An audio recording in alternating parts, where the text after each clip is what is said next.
అయోధ్య ఆలయానికి ఒక అపురూపమైన కానుక అందింది.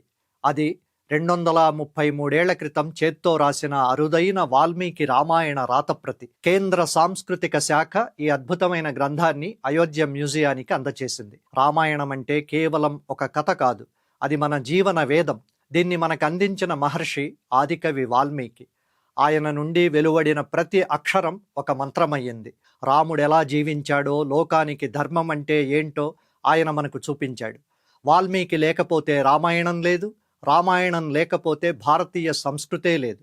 ఇప్పుడు అయోధ్యకు చేరిన ఈ గ్రంథం చాలా ప్రత్యేకమైనది. ఇది 1792 సంవత్సరంలో రాశారు. అంటే బ్రిటిష్ వారు మన దేశాన్ని పాలిస్తున్న కాలం నాటిది. ఇది సంస్కృత భాషలో అందమైన దేవనాగరి లిపిలో ఉంది. దీనిలో మహేశ్వర తీర్థ అనే పండితుడు రాసిన తత్వ దీపిక వ్యాఖ్యానం కూడా ఉంది. అంటే రామాయణంలోని రహస్యాలను ఇది వివరిస్తోంది.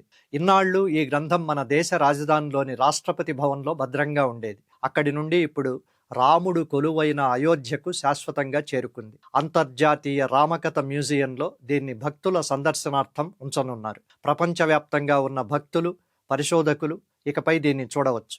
ఇలాంటి మరిన్ని వీడియోల కోసం మహతి భక్తిని సబ్స్క్రైబ్ చేసుకోండి. ఫేస్బుక్, ఇన్స్టాగ్రామ్, ట్విట్టర్లో ధాత్రిని ఫాలో కండి.